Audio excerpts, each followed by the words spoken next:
How you doing, guys? One thing most of us have in common, particularly if we became one of Jehovah's Witnesses from the outside. What's the first thing you do? Shortly after you start studying, you talk about it with the people that you know best, your closest friends. And you always get that same reaction. Now, they don't know what you're up to. They don't know anything about Jehovah's Witnesses. They may like them, they may not like them, but they're all on the outside looking in. So when you're starting to talk about it, you get the same reaction. They'll sit there with this dead look on their face and this fake pasted smile, just nodding, hoping that the subject is going to be changed. I found out pretty quick to keep a lot of this to myself, which is what I did. Some years later, when I started fading, and I started finding out the negative aspects of Watchtower and Jehovah's Witnesses, I literally had nobody to talk to about this. So I was sitting on this powder keg for a very long time. You obviously couldn't discuss it with a fellow JW, not without getting turned in, and the people on the outside had no clue as to the inner workings of Jehovah's Witnesses. So when you're talking about this, you want to get away from them, you want out, and their reaction's still the same. They're like, walk away. Which is true, but they're not on the understanding that they come looking for you. I found this also to be the case after I left. I don't discuss my YouTube channel with a lot of people I know on the outside who have never been affiliated with Jehovah's Witnesses, for the most part because they don't have a clue as to what it is that I do. I knew this girl about 2 years back who had seen a couple of my videos, and all she saw was that I was bashing Jehovah's Witnesses. She thought I was the most sacrilegious person going. She called me Satan constantly, but was not understanding why I was making these videos. Most of what I was saying was going right over her head. So I couldn't understand why she even watched my videos if that's the way she thought. So I just stopped discussing it with her. She just didn't have a clue. I got a phone call several weeks ago. Somebody was telling me these really off-color jokes that he had heard, and they really weren't even funny. And I finally had to stop him. I'm like, what's the purpose of telling me these jokes? Obviously, I wasn't laughing. And he said, well, I figured you could use them in your videos. And I'm like, how? And he says, well, you could just switch the punchline to Jehovah's Witnesses. So this is what you think I do, is just make fun of Jehovah's Witnesses. Well, isn't that what you do? Not quite. Well, that conversation didn't go any further. And a lot of people are discussing 2020 without a full understanding of what this past year has been all about. Now, one person was talking to me about it, and I was talking about the whole thing about compliance and control. And I was discussing that the elites of this world use three elements to keep people in subjection.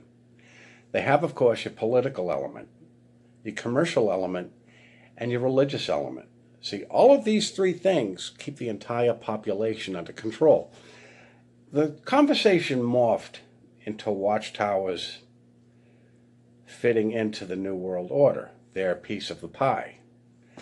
Well, as the conversation's going on, he stopped and he says, well, I don't know how many Jehovah's Witnesses there are in the world, but I don't think they're a danger to it. So that told me he didn't hear a thing I said. I mentioned three elements that the elites use to keep people in subjection. Watchtower is just one small piece of it. So that told me right then and there not to discuss it because he didn't have a clue what I was even getting at. And I get frustrated when people aren't grasping it, but I shouldn't. I can't expect somebody to grasp in 2 minutes what I've known for many, many years. So a lot of times I just walk away from conversation. My thing is, if I don't know something about a subject, I rarely touch into it. Now, if somebody else knows a subject and they're explaining it, that's fine. But I have a limited opinion if I know nothing about it. But I found most people seem to like to voice their opinion without getting all their facts straight. I came across a video last week by a Professor Holly Folk, who basically was defending Watchtower, which that's fine and dandy. Now, she came out with all these facts, supposed facts, but it looked to me that she was looking at the whitewashed Watchtower version of it. Now, as far as the Australian Royal Commission, She had made a comment about the organization as far as the clergy and laity class, that there was very little as far as institutional abuse from Watchtower. Let's talk about, first of all, the clergy-laity distinction. Supposedly, Watchtower and Jehovah's Witnesses do not have a clergy-laity distinction, which they really do, because they seem to have it when it's convenient for them. Every baptized Jehovah's Witness is supposedly an ordained minister, so supposedly there is no distinction there. But let's talk about the institutional abuse versus the family abuse. Now, anywhere in the world you go, the majority of child sexual abuse is going to be in the family or a close member of that family.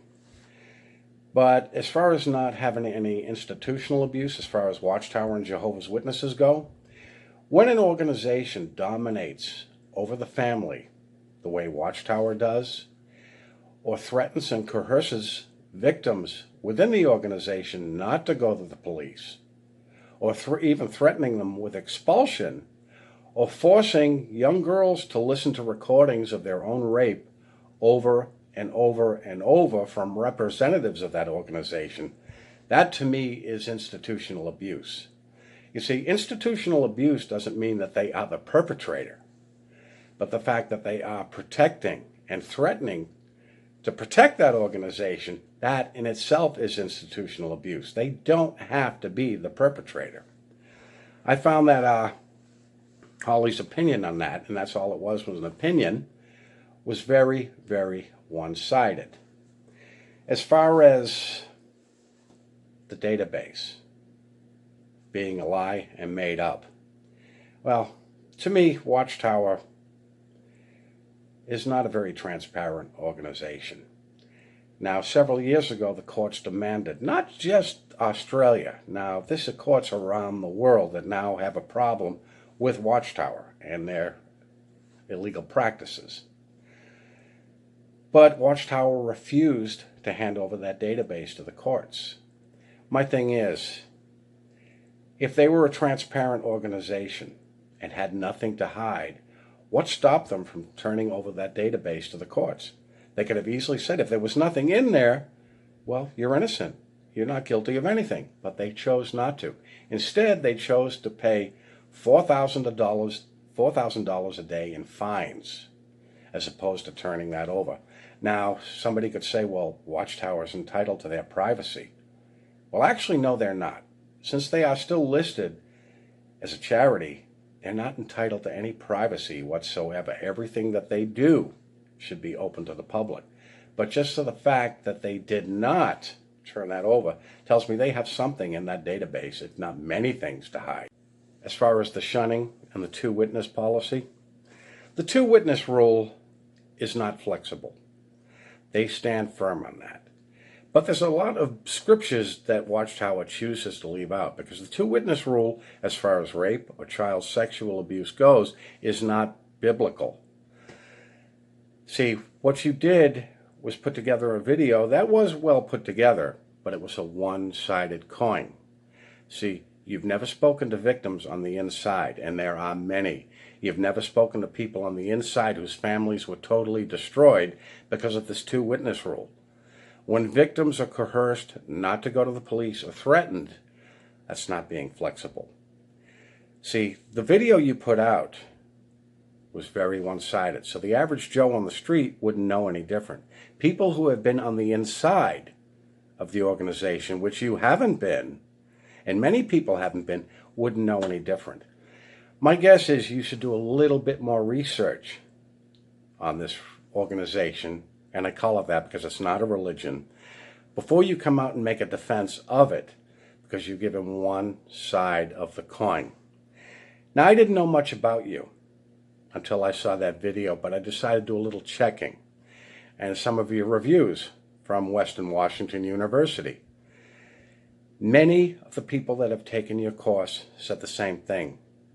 You're very eccentric. Your talks went off in many different directions, and many of those people that have taken your course would not take it again. Of course, That's their opinion. Just like your video was your opinion. But I suggest you do a little bit more digging and see what really goes on within this organization, because it is very corrupt. And there are very many corrupt organizations on this planet, Watchtower being one of them. Anyways, guys, I don't know if you came across that video or not, but I'd love to hear your thoughts on it, and thanks for stopping by. I will talk to you soon.